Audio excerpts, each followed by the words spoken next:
Magandang gabi mga kabulgar, simulan natin ang balitaan ngayong Huwebes.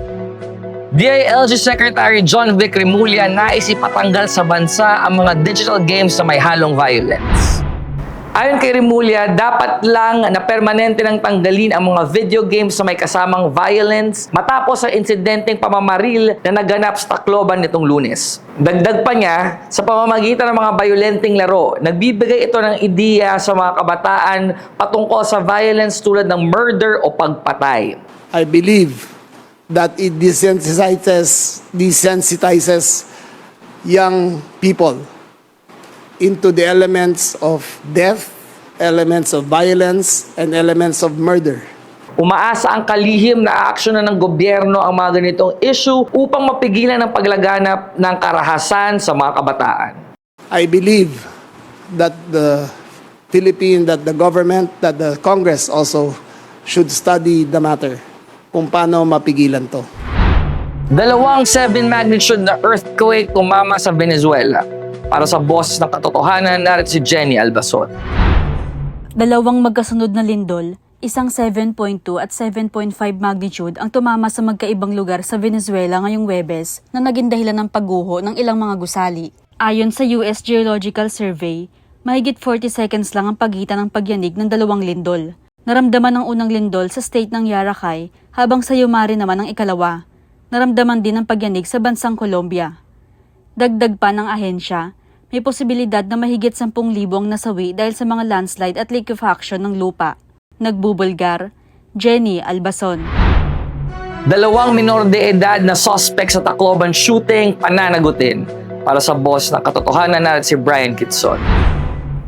Matapos mahuli ang dalawang minor de edad na suspect sa pamamaril sa San Jose National High School sa Tacloban, maharap sa 3 counts ng frustrated murder at multiple counts ng serious physical injuries ang 15 anyos na suspect, batay sa ulat ng Police Regional Office 8. Samantala, kasalukuyang nasa Rehabilitation Center for the Youth ang 14 anyos na suspect, kung saan isinasa ilalim ito sa assessment at intervention plan ng mga social worker.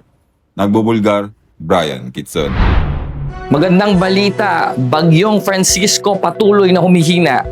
Para sa Boses ng Katotohanan, narito si Miguel Banaag.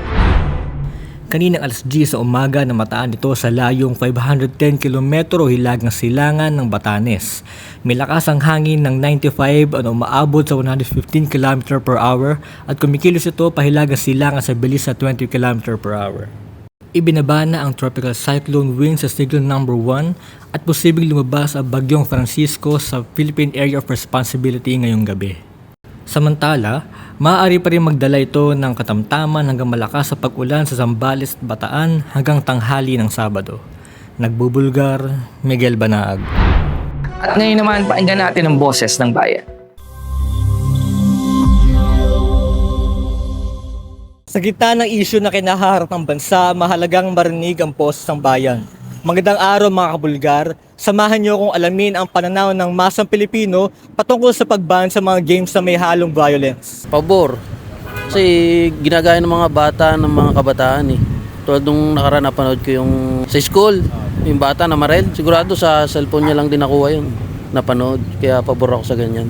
Depende po sa tao kasi may minsan po nagiging ano na po kasi habitat or minsan naman na comfort zone lang yung paglaro. Pwede naman pong oo kung nakaka-addict naman po talaga yung maraming nalululong sa online games or pwede naman hindi kung sakaling may limitasyon naman po sa paglalaro po talaga. Pabor po ako doon. Siyempre kasi may anak din ako, diba, na nag-aaral. Mahirap na kasi yung mga ganyan eh. Ang dami na nangyayari sa atin na ganyan. Kaya pabor ako dyan. At yan ang boses ng bayan. Ako si Miguel Banaag, nagbubulgar. Atasha Mulak, ikinuwento ang kanyang audition journey. Ibinahagi ni Atasha Mulak ang kanyang karanasan sa pag-audition para sa lead role ng Bongga Kaday, The Ani Batumbakal Musical. Ayon sa actress at TV host, lalo siyang kinabahan nang makatanggap siya ng callback dahil doon niya napagtantong may pagkakataon siyang makuha ang pangunahing papel. Grabe ang kaba ko sa audition process. There was so much preparation leading up to it. Kwento ni Atasha, pinaghandaan niya ng husto ang audition. Kabilang ang dance routine para sa Ani Batong Bakal at pag-awit ng mga kantang mula sa panahon ng Manila Sound. Ngunit aminado siyang hindi naging madali ang proseso dahil nakasabay niya ang marami ring mahuhusay na artistang umaasam sa parehong role. Alexa Ilacad, naging bukas sa kanyang body image struggles. Para sa Boss ng Katotohanan, narito si Mabel Veron. Nagbahagi si Alexa Ilacad ng ilan sa mga personal na hamon na kanyang pinagdaanan habang lumalaki sa mundo ng showbiz. Sa kanyang panayam sa Oh My God, inamin ng aktres na matindi ang pressure na nararanasan ng mga kababaihan sa industriya, lalo na pagdating sa itsura at body standards. Call me names or give me backhanded compliments, and it always had something to do with my weight, and it's also something I struggled with then here sa showbiz. Ayon kay Alexa, dumating sa puntong gusto niyang baguhin ang maraming bagay sa kanyang sarili dahil sa mga natatanggap niyang komento mula sa ibang tao. Aminado rin si Alexa na patuloy pa rin ang kanyang healing journey matapos na naging pakikibaka niya sa body image issues at body dysmorphia. Nahiling naman, on the way naman tayo doon. Nagbubulgar, Mabel Veron. Iyala at Williams, secured na sa quarterfinals.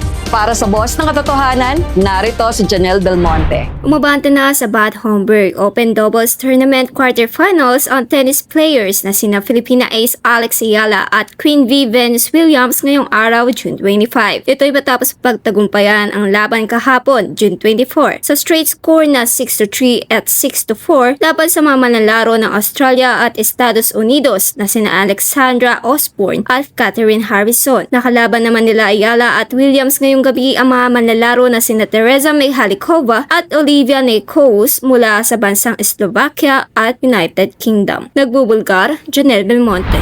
Sali mo ang bilang ng mga araw ng pagiging legend natin at mukhang bababa ang bill mo sa kuryente. Ay, ganun ba?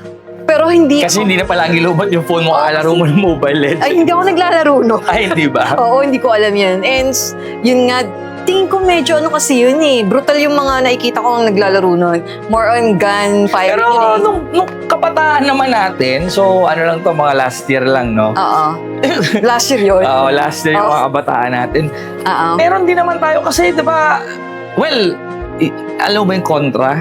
Anong kontra? Laro siya sa family computer. Barilan din yun eh. Okay. Pero ang tingin kong pinagkaiba kasi nung violent digital games nung panahon natin, nung may family computer, nung merong PlayStation. Okay. Wala kasi hindi yung mga kalaro mo kasi kasama mo. So kilala mo yung mga kalaro mo. I think mga question kasi ngayon like yung ML, yung Roblox. Marami kang kalaro Internet eh. na pagbata kayong kalaro mo pwedeng 60 years old. Oo. Hindi mo kilala yung mga kalaro mo sa kung saan mang sulok ng mundo. Sorry, kasi hindi ako medyo updated sa mga ganyan. Kasi ang akin pa, yung baril-barilan na tumutunog-tunog. Sabi ganun. Yun ang mga nakikita ko dati. Pero kasi syempre, kagaya nga ng sinabi mo, Tons, talagang iba na kasi yung panahon natin. So hindi mo talaga makikilala kung sino yung kalaro mo sinasabi. Correct. Eh nakakatakot, baka mamaya okay lang yung 60 years old ang kalaro mo. Eh kung paano kung mga bata. And dun nagkakaroon sila ng idea na okay lang palang maging ganun yung mga ganung barilan eh normal na lang para sa kanila. Parang laro na lang. So ako more than just banning or taking out those games sa Pilipinas, ako siguro kahit yung mga social media. Ano? Kaasan yung masigpitan yung kabawalan yung mga teenager or yung mga masubata na magkaroon ng access sa social media. Oo, pero kasi parang sa ngayon medyo mahirap. Pero kung gugustuhin siguro po pwede. Yun ang tingin ko the best na So ang katulad nung pag-usapan natin nung huli, nasa household pa rin. Oo. Kung paano agabayan ng magulang mo. Sa bahay talaga. Yun.